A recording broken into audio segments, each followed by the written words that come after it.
Good morning. How are we today? Great. Awesome. Today we have several projects lined up for you, mainly coming from waste and FOLU sector.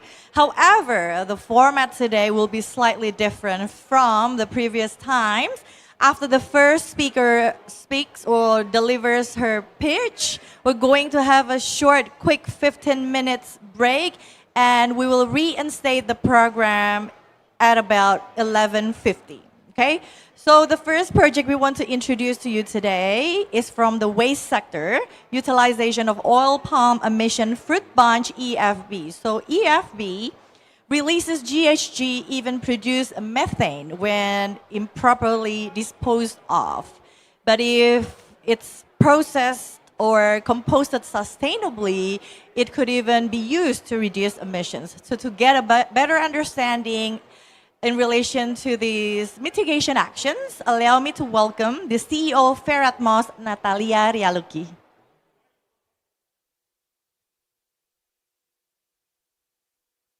Thank you so much for the opportunity, and thank you for the Ministry of Environment for having me here to share a little bit about our project.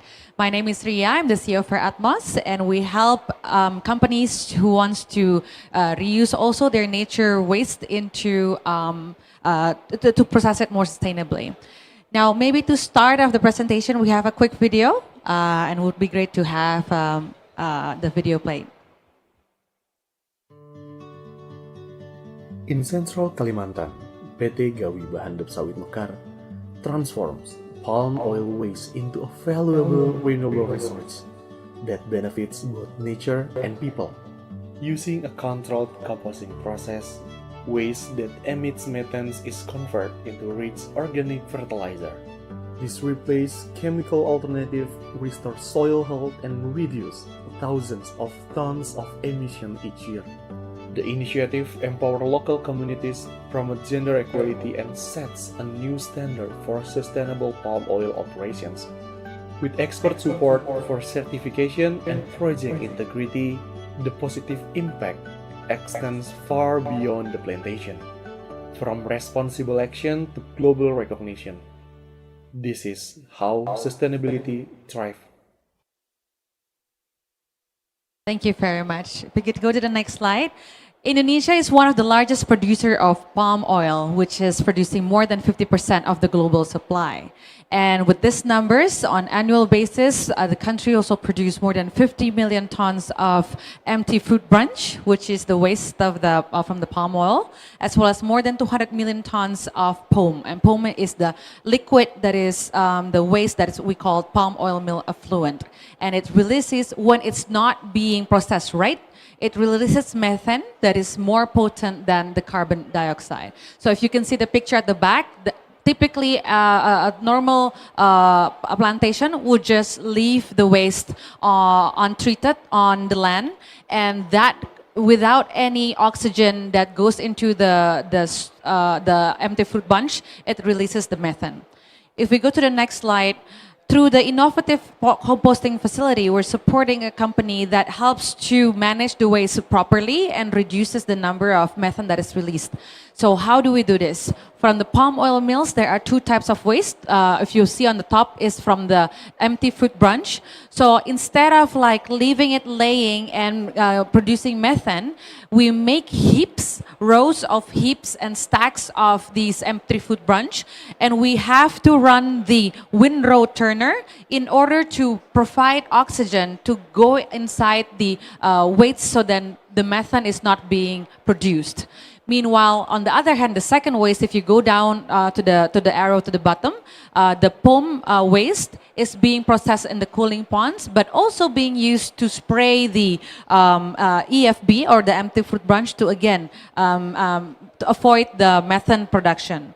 And all of the, after 45 days, all of the waste from the empty fruit bunch can be used as a compost back to the plantation. So we are actually providing a circular loop composting project. And to this date, the waste has been diverted for over 38,000 tons of EFB and 180,000 metric cubic of the POM. Now, This is a very unique project because we are using Indonesia's SRN or System Registry Nasional certification that is called the MSLI 009 version 2, which is an updated version of the CDM methodology that is actually managing or acknowledging the methane reduction on POM and EFB waste reduction. And the next steps is we're expecting to do a verification by our first quarter next year, in order to get the credits up and running. If we go to the next slide, using the windrow turner and controlled aeration, we are able to compost more than 30,000 tons and reduce more than 3,000 tons of carbons every year, as well as replacing the 500 tons of fertilizer. And of course, it would overall would reduce 24,000 tons of CO2. Now, there is also a story behind these numbers. If we can go to the next slide, we don't only generate or reduce the climate impact, but we are actually reducing the entire value chain, the entire hard chemicals throughout the value chains as well. And since these operations is way in Kalimantan where the palm oil sites are, we're also providing trainings and recruitments for local communities around. If we can go to the next slide, one particular story is that apparently the person who runs the windrow is actually a woman, because she is the one who has been undergoing all the trainings in order to know how to run the machineries well and able to help the process very well as well. Can we go to the next slide? The way we try to make sure that this project is delivering the impact is by first applying sensors or digital monitoring first. So number one, we apply sensors to really manage the POM quality, so then it doesn't overflow and we can do immediate actions to manage the waste treatment as well. But we also have a full traceability system. So every steps of the process, we do have data champions who's responsible to, or a data custody who's responsible to ensure the accuracy and credibility of the performance that we record. And all of the teams and the data integrity is always being checked, not only with the softwares and sensors, but also on the ground. If we can go to the next slide. We hope that this could be an inspiration because, as I mentioned before, Indonesia do have a large production of palm oil, and if we can make the production of palm oil much more sustainable by reducing the methane release as a part of the process, would be something that is really great. We invite everyone who's keen to talk about the project, as well as keen to support more sustainable approaches into palm oil plantation, to chat, and we can also share more about our progress if you check out our website. I think that's all from me. Thank you so much for your time. Thank you. Short, precise, yet comprehensive. So if you need to ask any more questions about this specific projects or other projects by Fairatmos, you can approach her directly. She's just here. Or at the end of the program, we have a QR code. We have a range of projects that you can select on. Probably we can start from then, and we'll see you in the next 15 minutes. We'll have a quick, short break, and we will reinstate our program at about 11:50, okay? See you then. Thank you.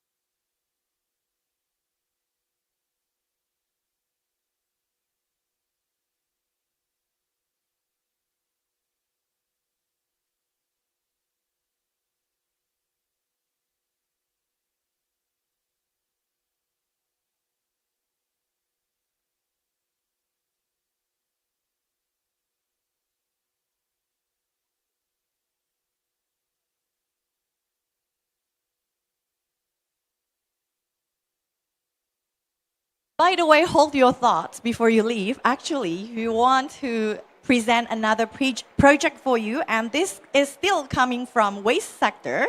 It's a biogas hamparan project. It's from Green Energy. So the CEO, Nicholas Thierer, would have the presentation for you online.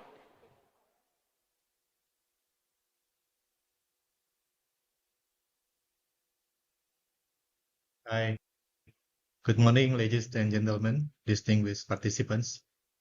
My name is Wisnu Chandra.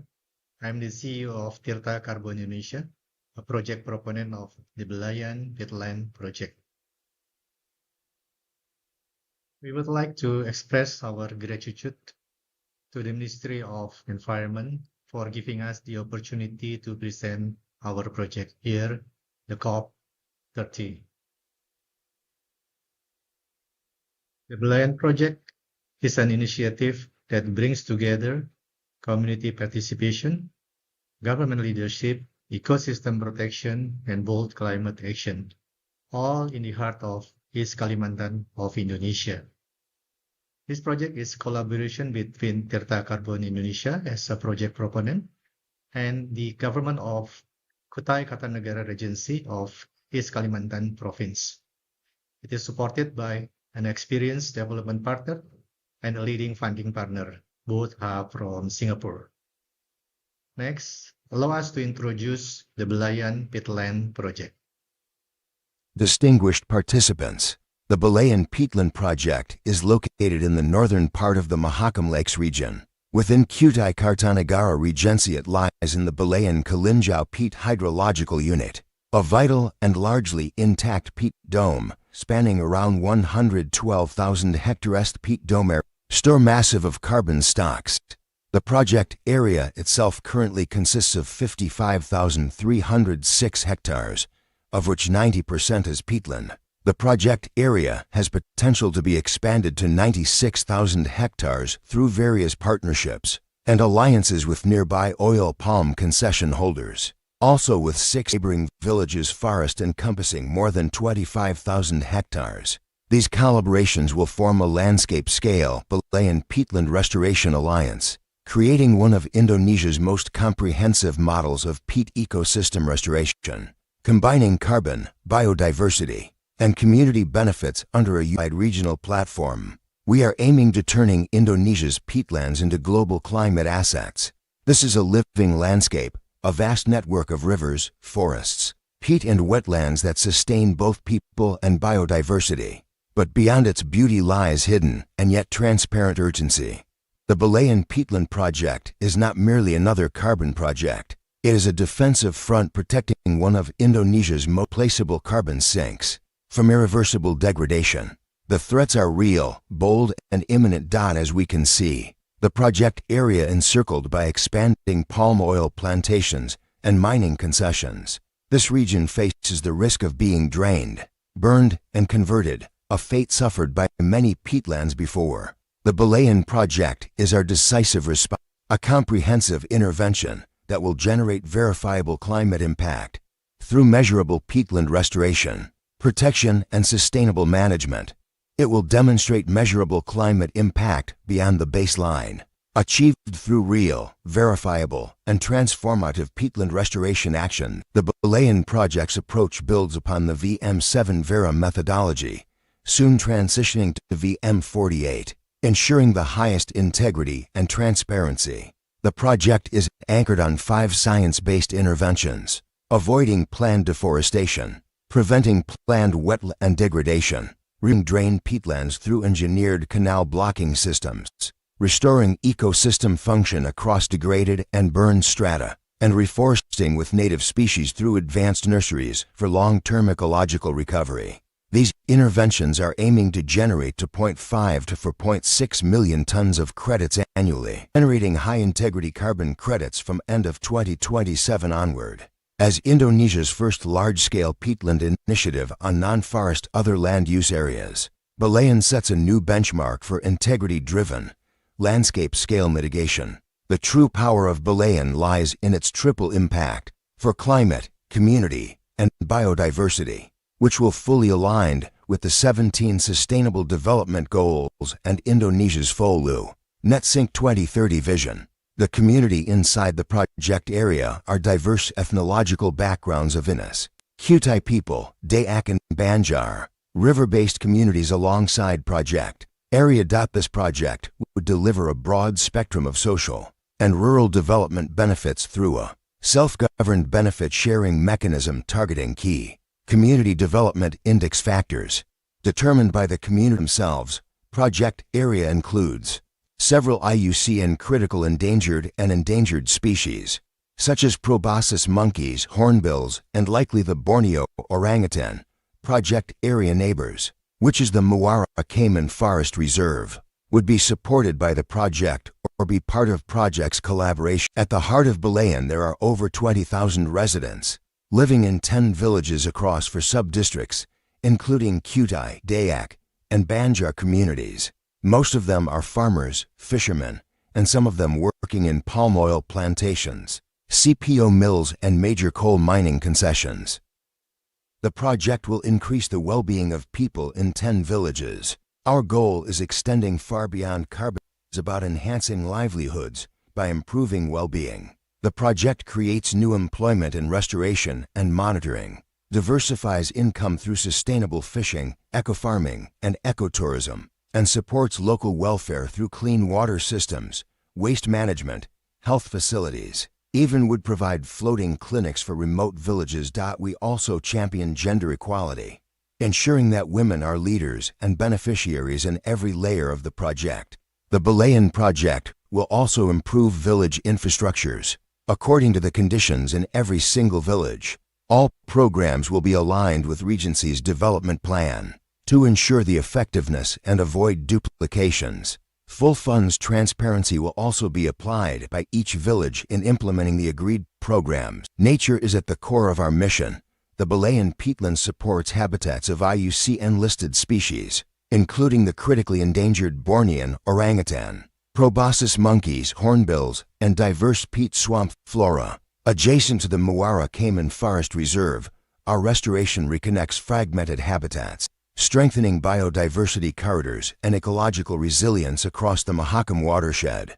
The vulnerable Mahakam River dolphin is also one of the most endangered animals under the IUCN list, which is only present in Mahakam River. The current population of the Mahakam River dolphin is estimated to be no more than 70 dolphins. There are more areas like Saran Lake located within project area that store a lot of biodiversity.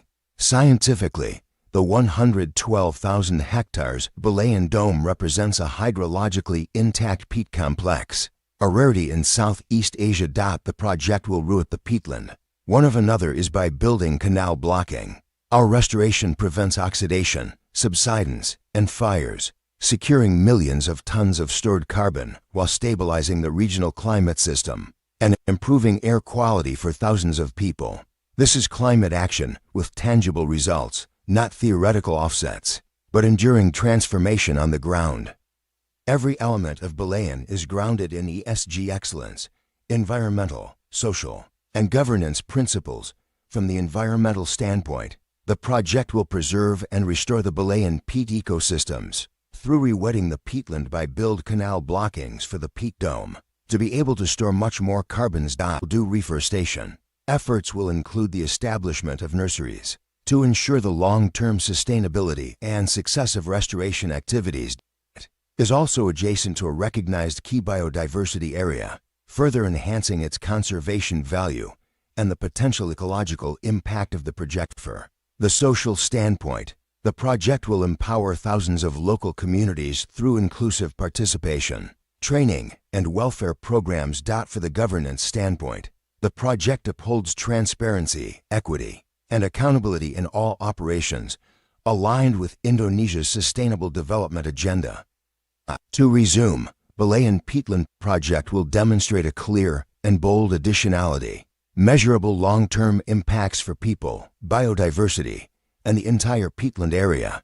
What distinguishes Balayan is Indonesia's first dual-fund benefit-sharing mechanism, a model of fairness and transparency. It features two benefit-sharing funds. One is a fixed BSM fund, distributed equally among all villages once free, prior, and informed consent is fully secured. This ensures immediate and predictable community benefits. And the second is floating BSM fund, which tied to net carbon revenues, rewarding sustained performance and shared success. These funds will finance local priorities, from health and education to clean water, waste management, and economic empowerment, all directly linked to the SDGs. Communities will decide together, transparently, on how resources are used, ensuring that sharing benefits translates into dignity, not dependency.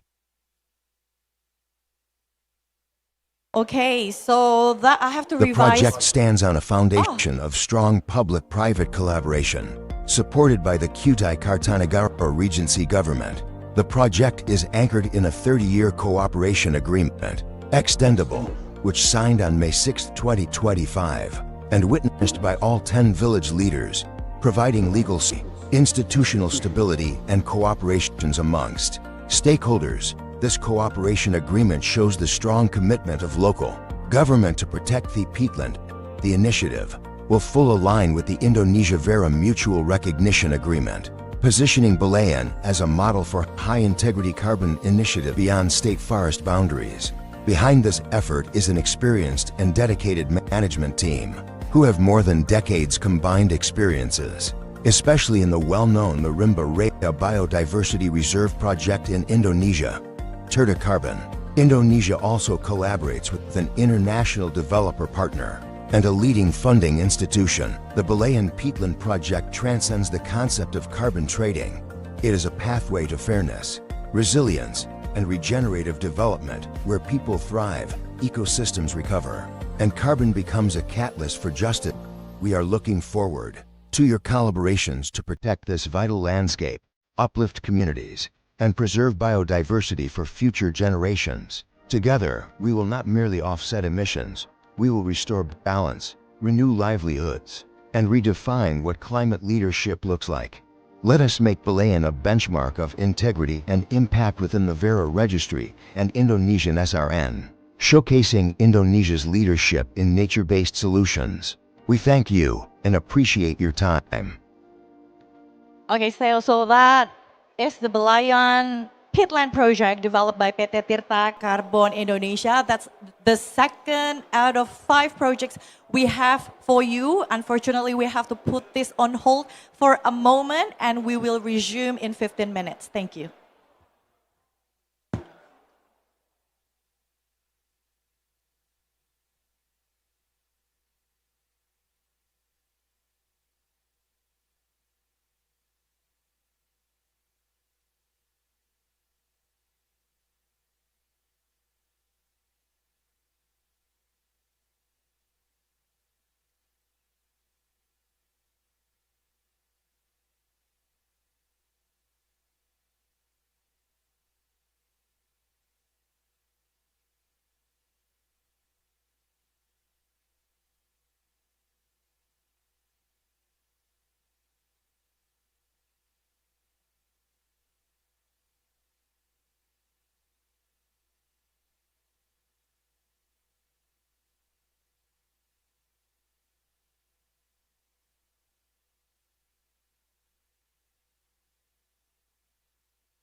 Indonesia is committed to driving sustainable business practices through its ESG initiatives, focusing on reducing greenhouse gas emissions and enhancing its environmental, social, and governance standards. These efforts align with global sustainability goals and strengthen the company's reputation in the global fertilizer industry. In 2024, a 13% emission reduction compared to the business-as-usual (BAU) scenario was achieved. By 2030, approximately 96% of the emission reduction will be achieved through energy efficiency programs. By 2050, around 86% of the emission reduction will come from the conversion of gray ammonia to clean ammonia. Pertamina has always been here for the nation and the world for more than 6 decades. With a vision to become a world-class energy company, Pertamina has a mission to run an integrated business of oil, gas, and new renewable energy based on strong commercial principles. Pertamina has transformed to create subholdings and subsidiaries that are integrated into the business ecosystem that can compete globally to achieve global recognition. Upstream subholding, refining and petrochemical subholding, commercial and trading subholding, gas subholding, power and new renewable energy subholding, and integrated marine logistics subholding that maintain the energy supply and sustainability. Pertamina, energizing people, energizing the world, energizing you. For more than 7 decades, PLN has carried out the state's mandate to electrify the whole Indonesian archipelago. With an installed power generation capacity of more than 75 gigawatts, PLN serves more than 90 million customers in sharpening its vision as the leading electricity company in Southeast Asia. And as the #1 customer choice for energy solutions, PLN continues to develop programs on an ongoing basis, strengthening its role as the heart of Indonesia for the sustainability of energy supply and the transition to renewable energy. Now, PLN is entering a new chapter in its transformation, aiming to become not just a power and utility company, but also a technology company based on innovations. All of this is to improve service quality, strengthening the domestic industrial ecosystem, and increasing competitiveness in the global stage. The new PLN 4.0, unleashing energy and beyond. From 2018 to 2025, Wayo Indonesia has gradually built more than 10 projects. With Wayo, we created a world-class hydrometallurgical smelting project for laterite nickel ore. Together with Huawei, we have built the world's largest hydrometallurgical production capacity. With Waxiang, we have constructed a nickel sulfate refining line with a capacity of 50,000 tons. With Waneng, we created a super factory for ternary precursor. We have built a green and intelligent manufacturing industrial chain covering the entire process of laterite nickel ore smelting, refining, lithium battery material manufacturing.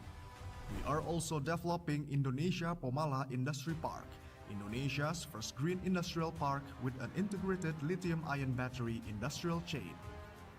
Wayo has united strengths to build a green integrated lithium-ion battery materials industrial chain in Indonesia, unlocking the full potential of the nation's resources.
These extraordinary landscapes are home to some of the richest biodiversity on the planet. And at APP, we recognize that we too have a responsibility and an opportunity to be part of the solution. Regenesis, restoring nature, empowering communities, and driving responsible growth. Regenesis is APP's ambition for a sustainable future. It is our commitment to conserving and restoring the forests and biodiversity while also managing carbon, driving innovation, empowering communities, and fostering partnerships. Our new forest positive policy marks the first step of Regenesis and the next phase of our sustainability journey. Having already developed a catalog of native species and piloted restoration areas, we're now scaling up our efforts by identifying larger areas with the highest potential for restoration and expanding our impact across critical landscapes. Our goal is to create shared value for nature, climate, and people across our value chain. We're not starting from zero. Together with our suppliers, we have been deforestation-free since 2013. We've invested in flagship livelihood programs and built the foundations for restoration. We are building on our progress to date. Through Regenesis, we are continuing our journey to more sustainable business operations. Join us on the journey as we work towards a more sustainable future.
our homeland, a place where the stories of life are passed down through generations, blessed with abundant resources, gifts from God for us to nurture and protect with wisdom and care.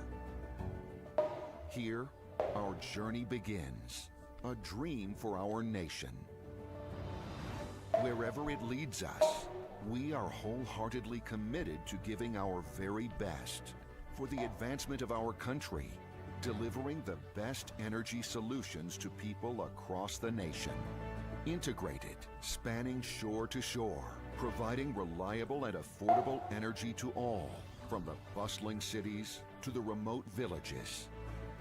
We pledge to preserve our homeland's treasures, striking a balance between generating energy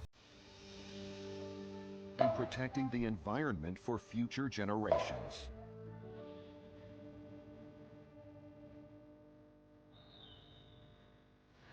As advocates and agents of change, we are dedicated to empowering communities inclusively, creating values and delivering tangible benefits to society. With a bold vision, we take a leap forward into a new chapter, anchored in transparency, innovation, and integrity. We stand united in our purpose. PT Adaro Andalan Indonesia Tbk. With unwavering commitment, responsibility, and dedication, we present energy for a better future.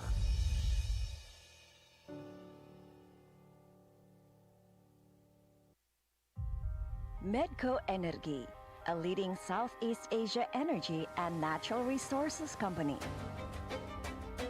In the oil and gas business, we are a cost leader, operating fields producing over 300 million barrels of oil equivalent per day, of which 70% is gas production. In the power business, we generate more than 4,000 gigawatt hour per year. Cleaner energy is our way to move forward, and with our power business, we aim to support the transition towards low-carbon energy, championing geothermal resources and the power of the sun. Through the copper and gold mining business, we contribute to the energy electrification, supporting the climate change agenda.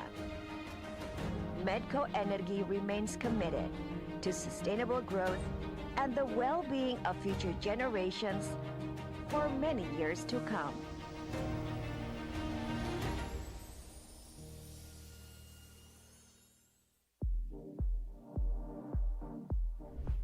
As one of the largest copper mining companies in Indonesia, responsible production defines our operations. Aman holds the concession of world-class copper-gold resources and the Future Ilang project, which has one of the world's largest known undeveloped ore bodies. Aman has a fully integrated operation, exploration and development, ore mining, ore processing, and smelting. Aman's commitment to sustainable mining practices can be seen from the 4 pillars that underpin the sustainability framework. Our active reclamation program, conducted in parallel to mining operations, affirms the company's commitment to sustainable mining practices. In June 2022, Aman commissioned the largest ground-mounted solar PV power plant in Indonesia, with 26.8 megawatt peak capacity.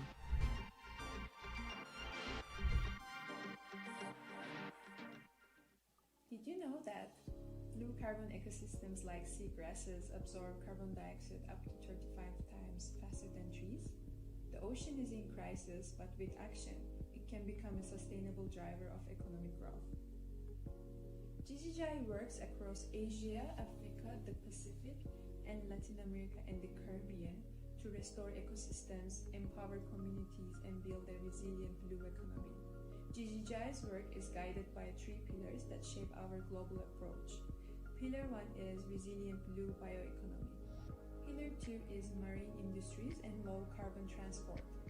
Pillar 3 is blue carbon and sustainable finance, which we unlock climate finance through blue carbon markets, blue bonds, and that for nature swaps to support long-term coastal resilience.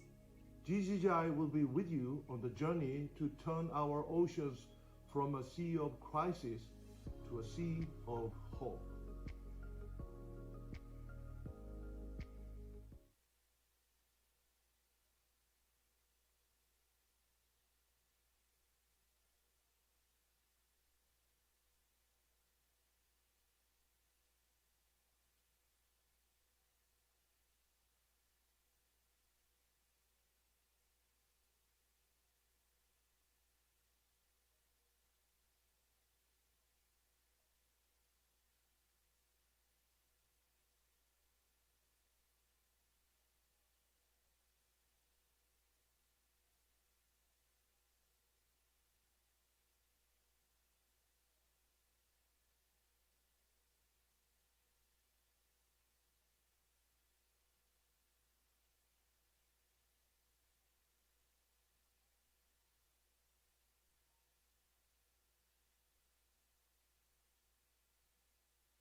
Indonesia, the world's largest archipelagic nation.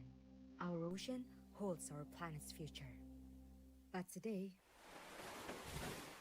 it is under threat due to the impact of climate change.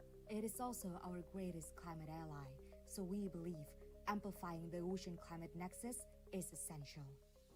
Indonesia Ocean Justice Initiative is a think tank committed to ensuring justice for the ocean and for those who depend on it. We support Indonesia through several strategic programs. We provide detection, legal analysis, and case assistance against IUU fishing and assist in maritime security policy development. We advocate for the protection of fishers' rights, including decent work, legal protection, and equitable access to marine resources. We provide assistance in the implementation of safeguards to ensure that carbon initiatives uphold environmental integrity and community rights. We support effective law enforcement against mangrove deforestation and drives long-term protection. We call for a paradigm shift in environmental law grounded in 5 main principles. Through our partnerships, research, advocacy, and enforcement supports, we strengthen Indonesia's leadership in ocean governance.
Thank you very much for your patience. Let's resume Carbon Connection for Climate Action Seller Meet Buyer. Thank you very much. I can understand.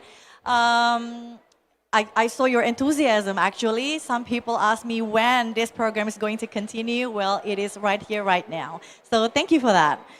Okay, our next project, we have 3 more to go today. It's the upcoming one is from the waste sector. It's biogas Hamparan project developed by Green Energy.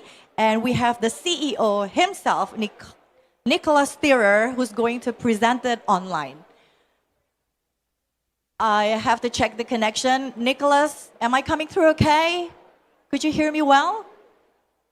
Yes, I do. Okay, please proceed.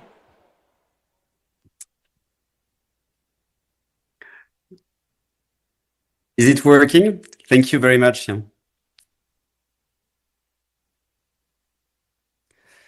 Now, maybe before we start, I would like to extend my gratitude to the Indonesian team of the Indonesia Pavilion at COP30 to welcome us, to organize this event, and to give us the opportunity to talk about what we do. And for the one who are not paying attention, there will be a quiz at the end, so please follow what I will be saying. So yes, today I would like to talk about agricultural methane. A key challenge for Indonesia and a problem that we can solve together by developing meaningful projects. Can I get the next slide, please? Methane is the strongest leverage that we have to slow down climate change now. And about 60% of the global methane emissions are coming from the agricultural sector. Indonesia is one of the top global emitters of agricultural methane, especially because of its palm oil industry.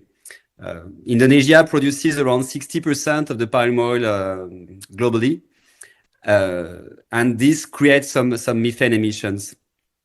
At the same time, it's also a very interesting climate action opportunity because we are talking of potentially 50 million tons of carbon credits every year that could be reduced in Indonesia. Can I get the next slide, please? Thank you. So why is it not actually developing at the moment? Biogas, methane capture technologies are mature, efficient, proven, but adoption remains extremely low because projects require high upfront investment, while there is no regulatory obligation. So most mills cannot finance and develop these systems alone. At the moment, a small number of projects, around 10% of the sites, are already equipped with methane capture facilities. But nearly all those projects were built to meet captive power needs. So typically sites that were relying for their operation on expensive diesel generation. And those projects actually were designed not for climate mitigation, but more for power generation reason.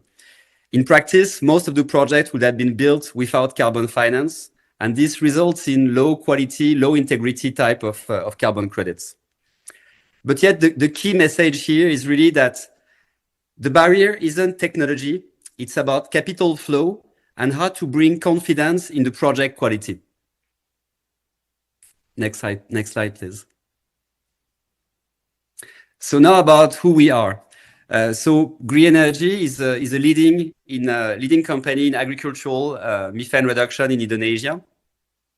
We are a social enterprise, B Corp certified, and our mission is to fight climate change by scaling profitable biogas solutions to capture the methane emissions from agriculture. Our model and our action have been widely recognized internationally. Next slide, please.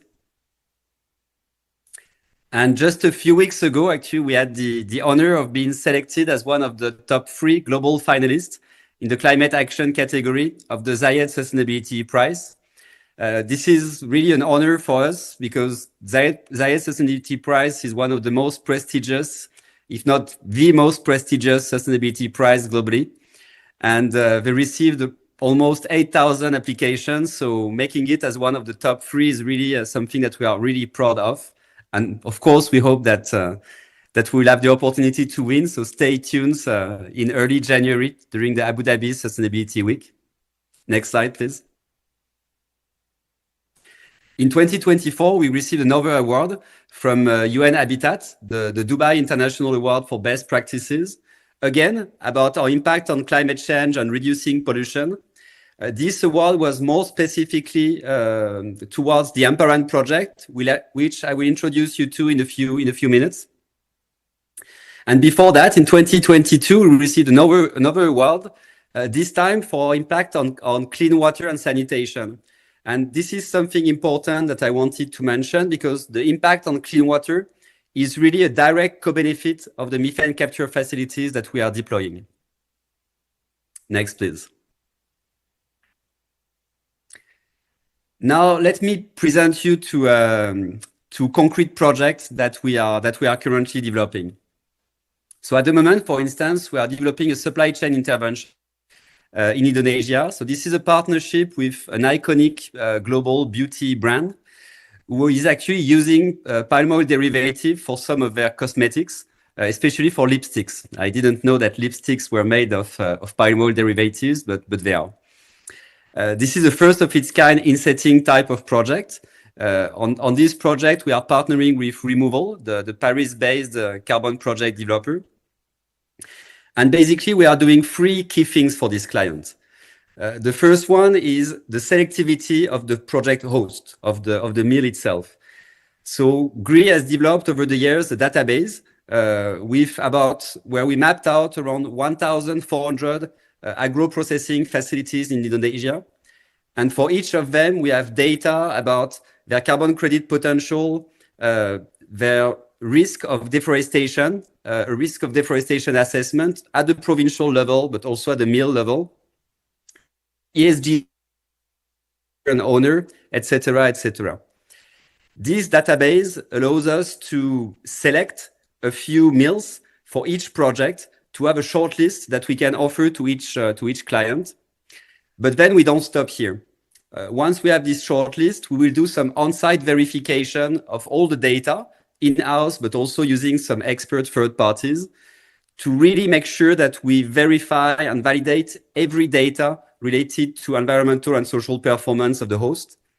We believe that this is something extremely important because palm oil is a controversial industry globally. And this is very important to implement robust environmental and social safeguards for this project to really shield the project from any possible reputation risk.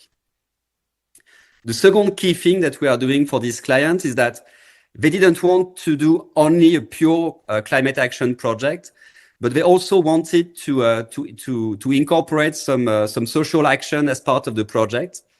So we co-designed jointly with the client some social program.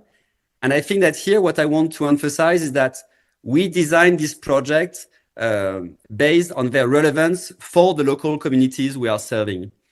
For instance, around this project, we realized that women had a traditional skill of weaving some rattan for wicker baskets. And so we partner with another social enterprise in Indonesia to design some more contemporary design and to grant them access to urban markets in Jakarta and in Bali, so that we can turn this traditional skill into an inclusive economic development locally in their village.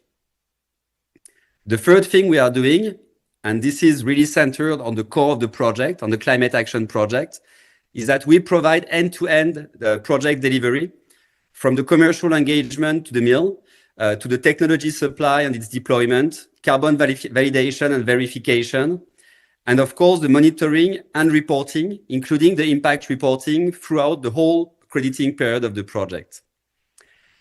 Commercially, that kind of very high quality type of project, also the exact terms of the ERPA are still under final assessment, but we are talking about a 10 years contract, a payment structure of futures with an upfront payment to support the CapEx. Again, that relates to the barrier that I just mentioned about the high upfront cost of those projects. And we are targeting a price per credit of around $15. Next slide, please. Okay, so this is another type of project. So case study number 2. This project is actually already operational. We commissioned this project in 2021. Commercially, it's a more standard type of project, purely focused on methane reduction.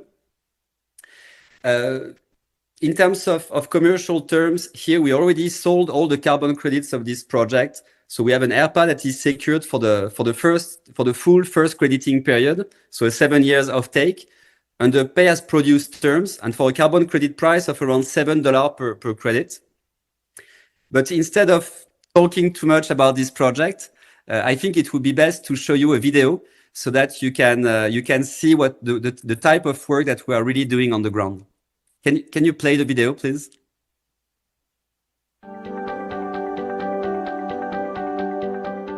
Welcome to GREE Energy's Mission in Action. This video showcases how biogas can transform agriculture value chain and combat climate change.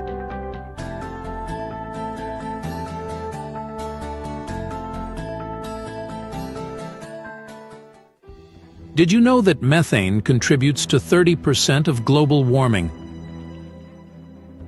Did you know that reducing this gas is the single fastest way to limit global warming to 1.5 degrees Celsius?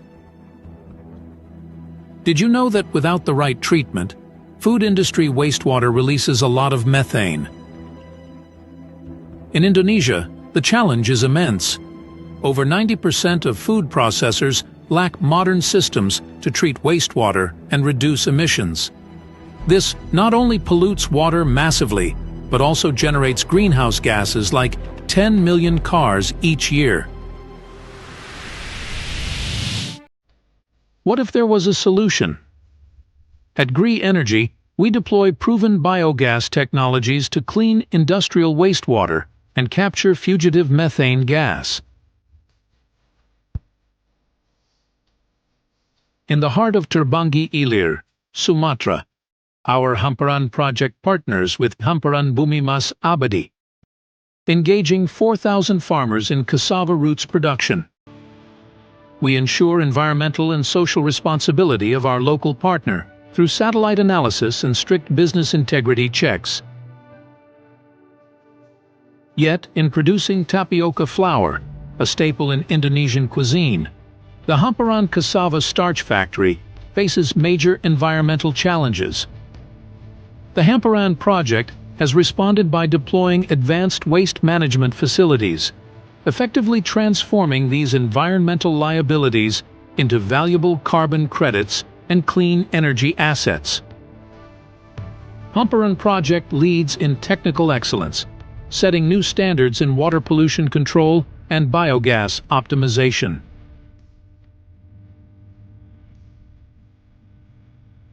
Our commitment goes beyond industrial waste management. We are achieving crucial sustainable development goals. Combating climate change, ensuring clean water and sanitation, providing affordable and clean energy, and improving health and well-being.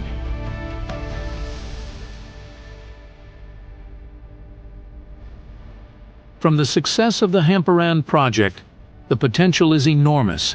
With the success of projects like Hamparan, we can significantly reduce greenhouse gas emissions and bring a more sustainable development to rural communities globally. Thank you for joining us on this journey towards a sustainable future. Let's unlock the full power of biogas together.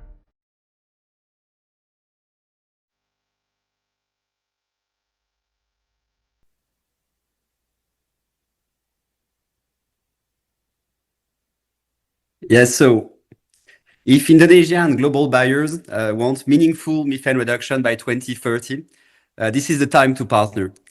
I think that technically I already explained the way we work and how we can deliver this project. If I may add something on this, it's that, so at the moment we are working under the mutual recognition agreement between SRN, PPI, and VERA and gold standard and international carbon standards. But we are also prepared for CORSIA and Article 6 adjusted carbon credits as soon as the government of Indonesia created the pathways to issue that type of credit. And we know that they are working hard on that at the moment. So this is something that we should expect to be ready really relatively soon. And then commercially, what we are looking for is to secure long-term supply agreements, so 7 to 10 years, aligned with the carbon crediting period of the methodologies, for volumes of 400 to 600,000 carbon credit contracted. In terms of payment structure, we ask for an upfront payment. Again, this is related to this high upfront cost and this key barrier to deploy that kind of facilities at scale. On the timeline, we are talking of around 2.5 years. This is because of the construction time of the facility, but then again, the production of the carbon credits and the verification of that production. And in terms of price, well, here we have a very broad range of price between $7 to $20, and this is really depending on the client's requirements, depending on whether the client wants to have pure climate action focused on methane reduction, or if there's an ask for developing some co-benefits, benefiting as well even more the surrounding communities around each project.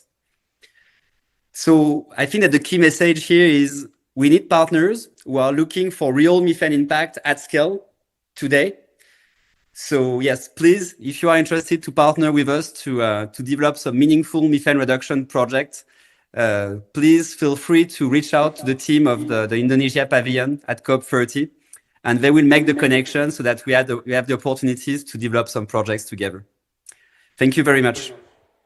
Thank you, Nicholas, for the insightful presentation and the mind-blowing video of Indonesia's resources. Okay, how to connect to him, I'll let you know later after the end of the program. So we still have 2 more to go. And the next one, we have seen actually a few projects from the FOLU and waste sectors, of which each of the projects are genuinely represent the quantity of GHG reduced. And this legitimate procedure is conducted by a validation and verification body. So next, I'm going to welcome Bapak Syarif Lambaga. He's the Deputy Director Green Economy from PT Mutu Agung Lestari, and he will talk about the role of VVB in strengthening the carbon market or carbon trading. Thank you very much. Can you hear me? Yes, very well. Okay, ladies and gentlemen, and good afternoon in Belem and good night in Indonesia. It is an honor for me to deliver my presentation today on a topic that is central to Indonesia transition towards a low carbon future, the role of VVB in strengthening our national carbon market.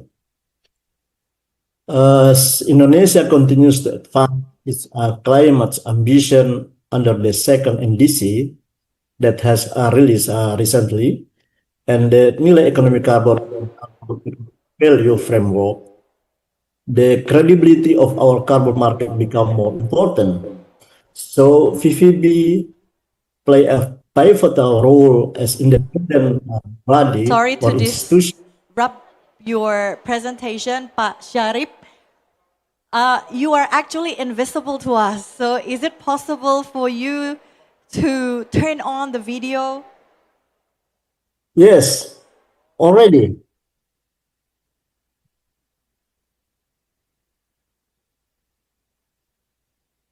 Oh, can you perhaps sit Yes. closer to the camera so we can see you through? Otherwise, it's all green on our screen.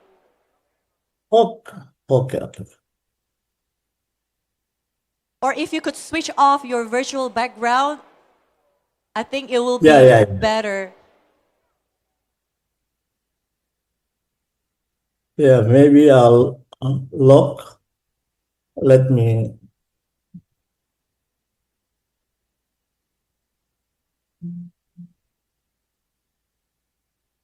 Wait a moment, please. Okay. I try to use the non-background because I use the cop background. Can you see? Not yet? It's actually, we can see a lock sign, and which we don't know what that is, but if you can try to play around with the system and try to make yourself visible to us. Yes, yes. Yeah, because it is work in my laptop, but I don't know why. No,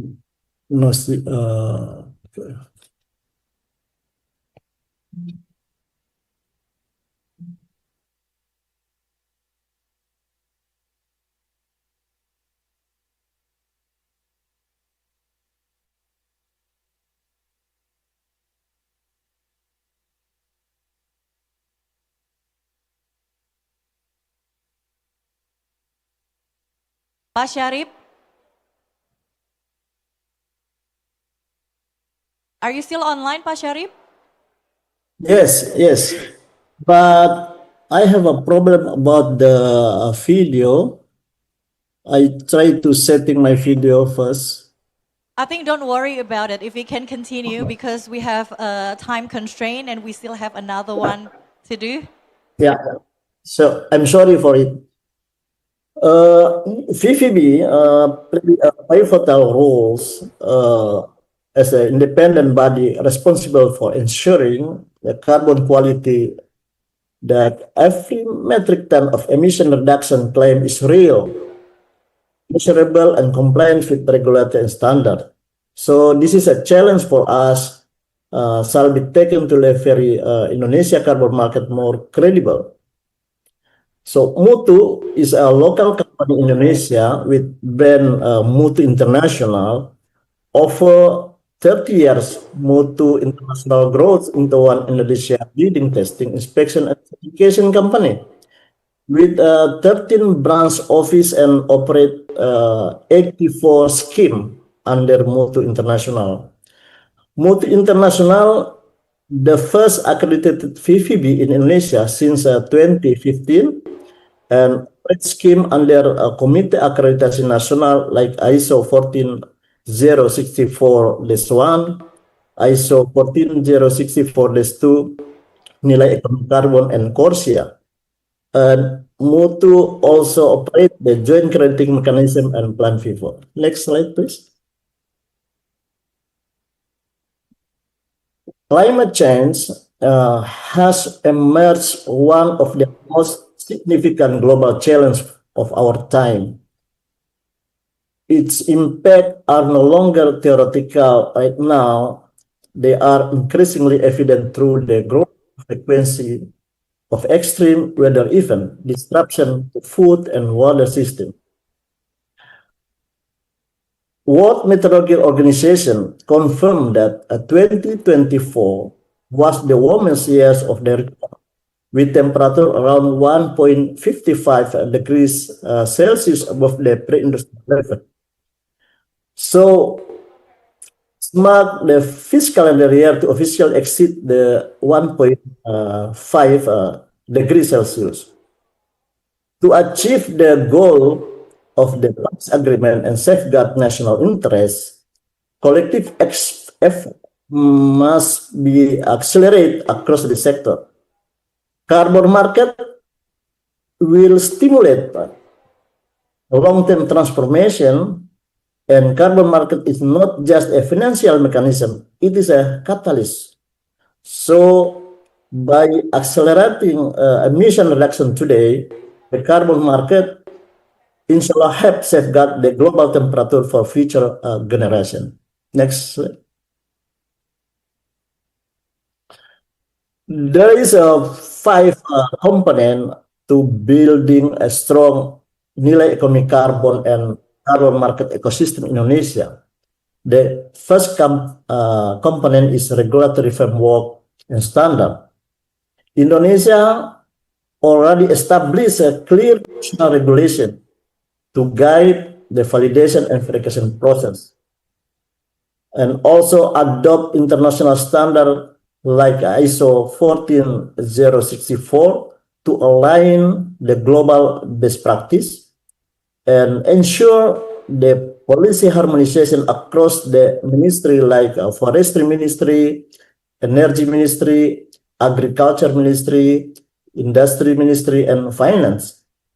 And Indonesia has developing methodology guidelines for sector specific like in forest, in energy, waste, and refer to Badan Standardization Nasional or National Standardization Body, and also already upload in the SRN website, and also we refer to UNCCC methodology. So how the regulation framework standard government of Indonesia already developed have been developed right now. So the second component is accreditation body.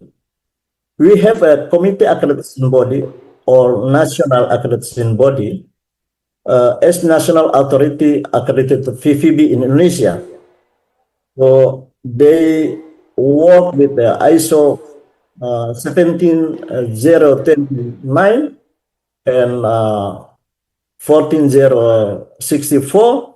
So they already established the transparency accreditation system with regular audit, regular performance evaluation, surveillance, and etc.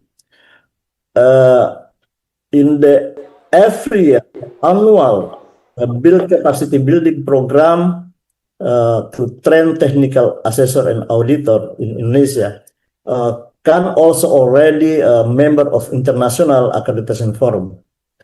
And the third component is validation and verification body. This is a crucial because this is a guard for the carbon market. VVB shall encourage development domestic VVB with specialist expertise across various emission sectors, promote independent and integrity to prevent conflict of interest. This is a crucial from VVB. And also provide technical and financial support to emerging VVB to scale operate and ensure the high quality carbon credit and provide competency validator and verificators. And the fourth component is the stakeholders. This is very important also.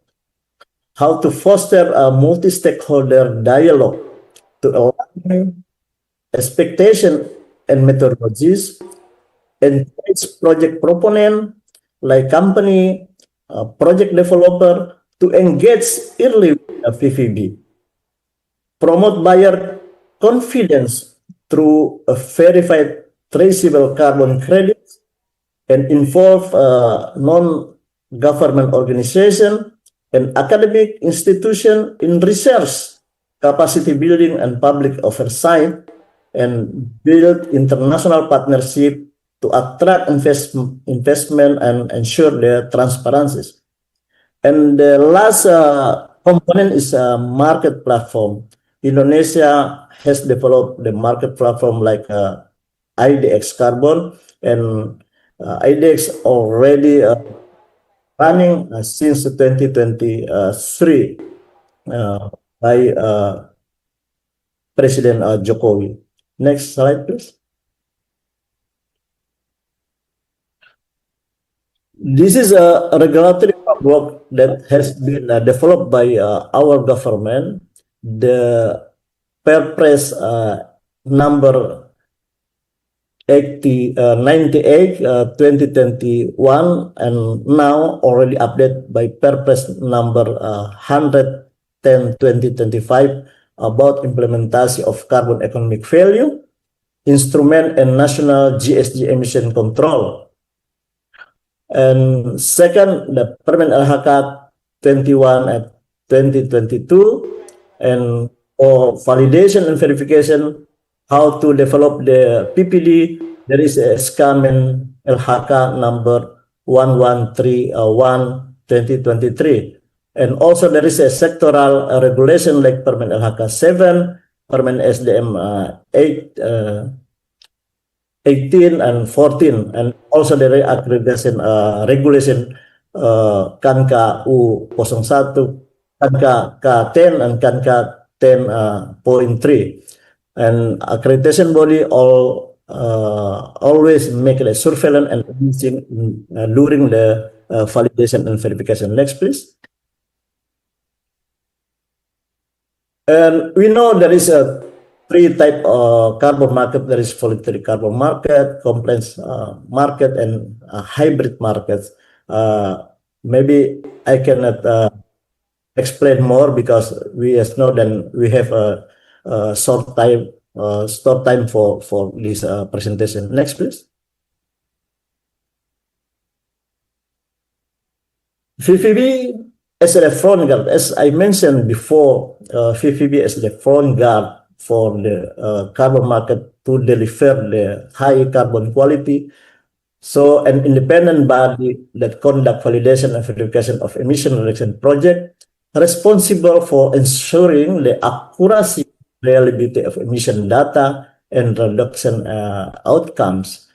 VVB have to implement it impartiality, competencies, and also consistencies. Next, please. Next, please. VVB role in Indonesia, there is a 5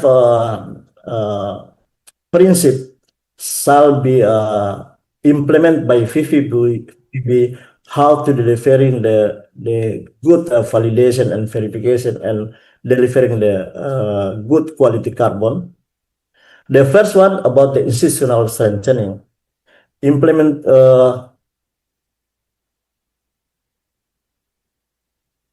Implementation, governance, and independence. This is very, very important because this is VVB has to a legal framework like a scope of business match the VVB activities, and also a strong accreditation system is foundation of a credible VVB conduct regulatory performance audit, implementation transparency penalties for poor performance and conflict of interest, and technical competence, strengthening human resources, especially validators, verificators, and also independent reviewer is essential. So VVB shall provide advanced training on baseline setting, GSD quantification, monitoring system, and MRV framework. Strengthen sector-specific expertise like FOLU, blue carbon, carbon capture, retention storage, industrial process, renewable energy, etc., according to the sector and subsector. And also, the validators and verificators have to understanding about the national regulation, methodology, also Article 6 rules. Next, sorry. Yeah, how to the VVB work in Indonesia? The first one, the project proponent has to register to obtain the user account on the SRN PPI. After get the user account, the project proponent can upload the project design document to the SRN and make the engagement with the VVB to conduct the validation process. According to the national regulation, VVB only have a maximum a month to conduct the validation and process. So this is a very important thing, how to VVB to manage the time of the validation. After the validation process done, so the project proponent can implement and monitor the project, and if the project proponent would like to claim their emissions, so the project proponent shall make the project report, or in Indonesia we call laporan capaian aksi mitigasi. So this is LCAM should be upload also in SRN PPI. So they make the engagement with VPB. Maybe validation and verification can conduct by one VPB, but also maybe can different VPB. So the VPB conduct the verification process. There is a maximum 6 months after finish the verification process. If the verification process already finished and acceptance, so the report should be uploaded in the SR and PPI, and the team MRV team on the region PPI will review the verification report. If there is issue about the verification report, they will back to the verification body to discuss about the issue. And if there is no issue, the region PPI will issue the GSG emission reduction certificate, we call SPE GRK, and register it in the SRN PPI. So the certificate can be traded directly or through the IDX carbon. Next, please.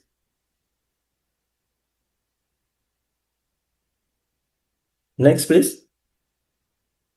So, what the impact of the VPB on the carbon market? Yeah, VPB will be make the enhanced investor confidence and ensure authentical of the carbon credit and stimulate green economic growth. Because if the quality of carbon we deliver the quality of carbon is very high, so this is more with the confidence for investor. Next, please. Next, please. How to the strategy to strengthen the VPB? I already explained more about the 5 strategy to strengthen the VPB, but this is depend on the strengthening national regulation and guidelines, enhancing validator verification training and technical capacity, fostering international cooperation for technology transfer. Next, please. In Indonesia, next please. Yeah, in Indonesia there is a Indonesia certificate body as we call ALSI, and for VPB development, and there is a 28 accredited VPB in Indonesia are ALSI member. So ALSI have contribute to deliver the input to the governments, input to the CAN, and how to discuss about how to the increasing the high carbon that validate and verified by the VPB. Next, please. This is a conclusion. VPB are the backbone of the transparency, integrity, and also delivery carbon quality in the carbon market. Their presence strengthen the system and attract private participation. Policy support and technical competence are essential for their sustainability. So thank you very much. Next, please. Thank you very much for today. I hope this discussion will give us a deeper insight into the how VPB can drive reliability, efficiency, and innovation with the carbon market ecosystem. Thank you, and greeting from Indonesia.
Okay, thank you, Pa Sharif, for the presentation and video. Although we can't see you, but I think we all have captured some informations on how to build these high integrity verified carbon projects. Okay, we still have one more proposed projects to do from the FOLU sector.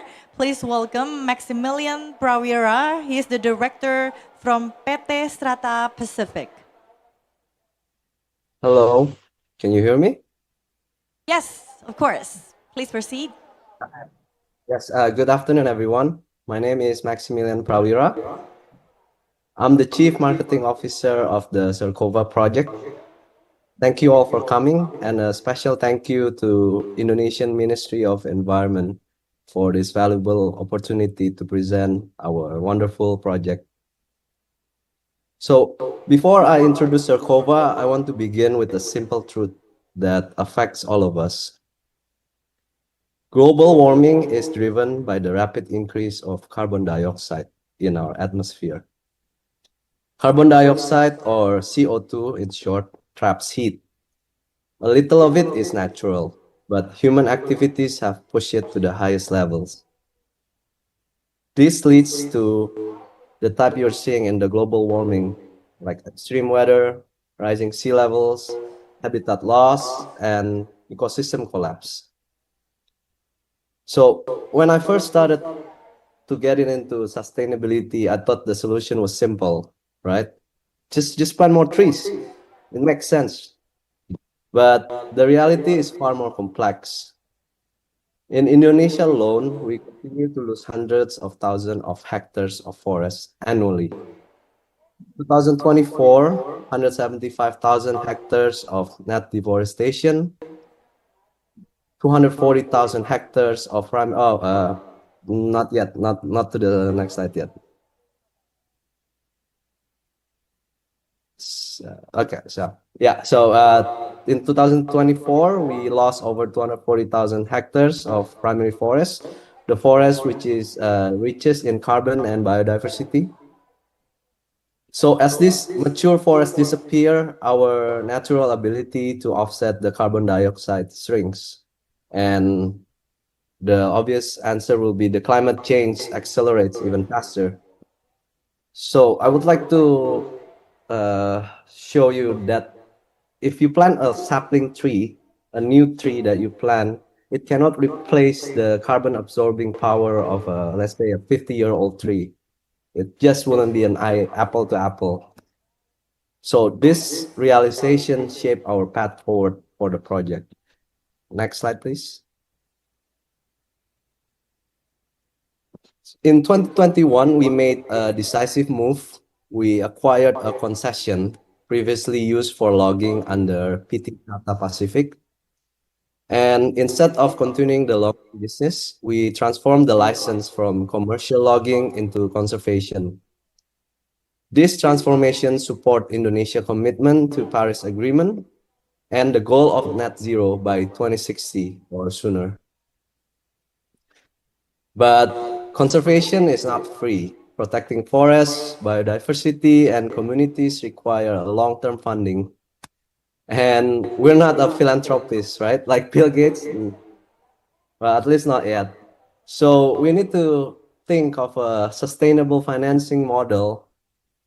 And we came across with carbon credit. Next slide, please. We registered the Cercova project under FERA using the VM10 log to protected forest methodology, making Cercova Indonesia's first IFM project of this kind. By protecting forests originally planned for harvesting, we allow mature trees to keep absorbing carbon, safeguard biodiversity, and uplift nearby communities, all while supporting Indonesia climate targets. So this is our approach, not just planting new trees, but protecting the ones already silently and powerfully fighting the global warming. Cercova contributes to many of Indonesia SDGs as well, from climate action and poverty reduction to gender equality, education, and biodiversity protection. Our work is not just environmental, It's socio-economic and long-term. Next slide, please. Today, I'm honored to present the Seram Climate and Conservation Project, or CERCOVA in short. CERCOVA spans 73,000 hectares of forest rich in biodiversity, home to more than 280 species. Our mission is to reduce emission, protect ecosystem, and empower local and indigenous communities. We follow the proven VM10 methodology, and our project is aiming to achieve the highest integrity level under VCS and CCB triple gold. Next slide, please.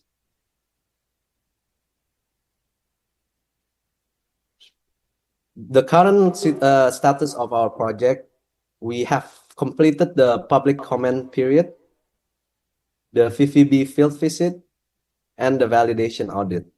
We are now progressing through verification, and we expect our first issuance to be Q1 2026. Next slide, please. The estimated VCU projections is based on our monitoring reports. CERCOVA is projected to generate a significant and verified emission reduction over multiple periods, providing long-term climate value and stability. Roughly, we are looking at 1 million tons CO2 reduction every year. Next slide, please. As we move deeper into our mission to protect one of Indonesia's most valuable natural assets, I'd like to explain why the CCB Triple Gold Standard is not just a certification goal for CERCOVA project, but a critical milestone that defines the integrity, quality, and global impact of our work. So the Climate, Community, and Biodiversity Standards, or CCB in short, are internationally recognized as one of the highest benchmarks for nature-based climate solutions. Achieving triple gold means a project has delivered exceptional benefits across 3 categories: climate, community, and biodiversity. It's not just meeting the criteria, but exceeding them at the highest level. And why triple gold matters? Pursuing the CCB triple gold standard position us, CERCOVA, among the highest quality conservation globally. It demonstrates that our climate benefits are credible and long-lasting, our community programs produce real measurable uplift, and our biodiversity protection efforts meet global excellence. In a world increasingly critical of the quality of carbon and conservation projects, triple gold is not just a certification, it is a statement of integrity, a proof of quality, and a trust for a investor, government, and global partners. Next slide, please. For the first gold level CCB, we are using an ecosystem-based or EBA approach. We implement by restoration of degraded areas, establishment of native trees, reforestation with food trees and endangered species, climate smart agriculture and fisheries, and finally, use vegetation monitoring. This effort reduce emissions and strengthen ecosystem resilience. This also ensure the forest serve but strengthen to face future climate risks such as rainfall, drought, and biodiversity loss. Next slide, please. For the second CCB, the community, CERCOVA empowers 17 surrounding villages through our health program, education and scholarships, women leaderships and gender equality initiatives, also community-based conservation teams. By improving livelihoods, we reduce dependence on extractive activities and support long-term sustainability. The triple gold standard requires strong, measurable, and lasting benefits for communities, and we are fully committed sure that the people of East Seram experience this benefit firsthand. Next slide, please. So for the last CCB is the biodiversity. East Seram is not just a forest, it's a biodiversity treasure. This ecosystem, as I mentioned before, is home to over 280 species of both flora and fauna, including 66 high conservation value species. Many of these species are protected under IUCN, CITES, and Indonesian conservation laws. And our forest is a biodiversity hotspot protecting species such as the salmon-crested cockatoo and the purple nape lory. We conduct hotspot monitoring, deploy smart patrols, and conduct biodiversity education in villages and schools.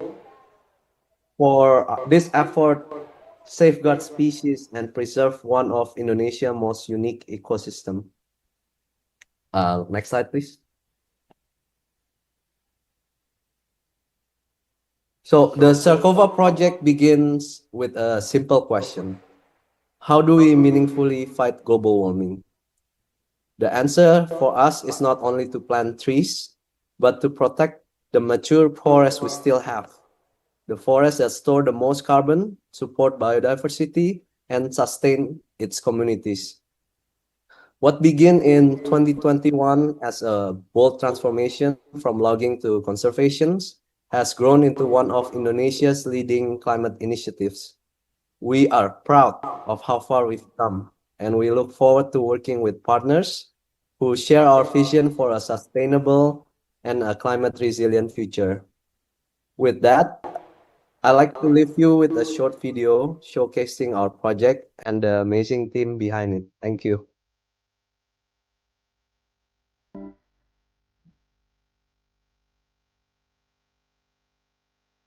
Indonesia, home to one of the world's largest tropical forests. As the lungs of the world, Indonesia's forests have tremendous potential to absorb carbon, serving as a natural barrier that protects us from the effects of climate change.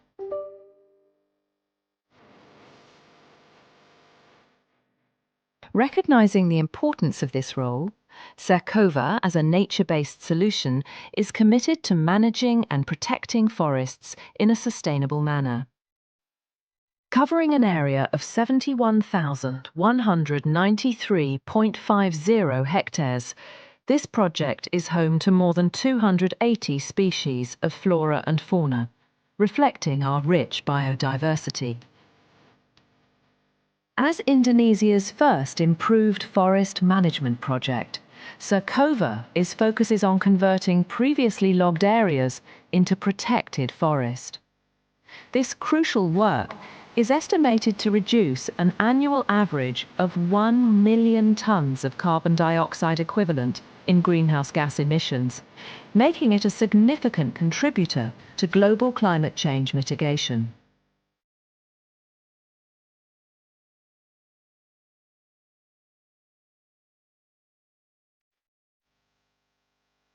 Sarkova's vision is realized through three mutually reinforcing pillars: climate, community, and biodiversity. Climate. Sarkova is focused on reducing emissions through forest protection and carbon sequestration.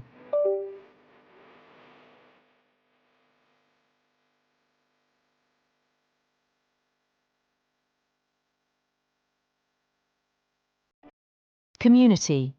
We invest in local communities, ensuring their well-being, livelihood, and active participation.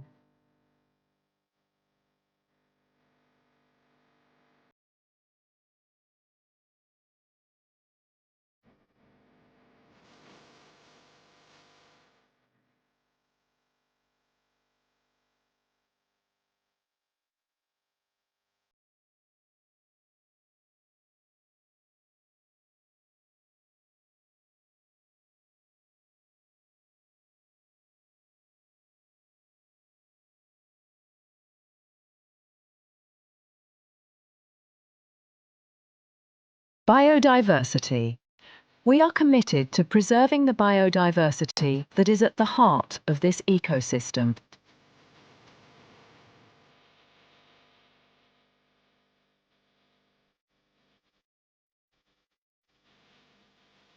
The Sakoba project targets Verra's global carbon verification standard and triple gold level climate, community and biodiversity certification.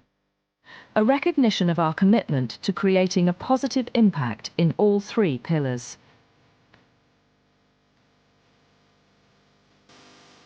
Sakoba is not just about carbon and forests. It's about creating impact, building a better future, and proving that investing in goodness will yield sustainable results.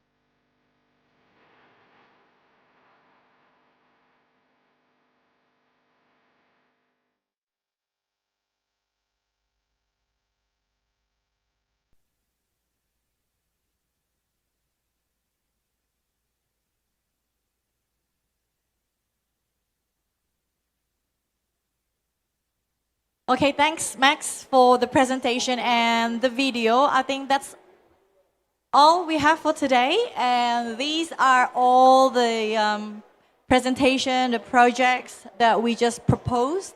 And we're going to show you two more things. We have one more homework to do.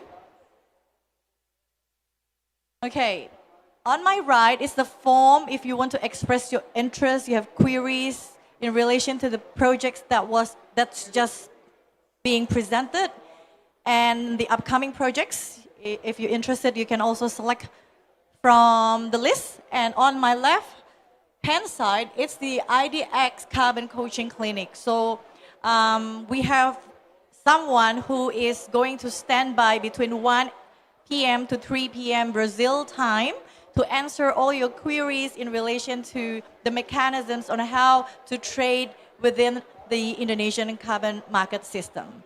I think that's it for today. We'll see you again tomorrow. Thank you.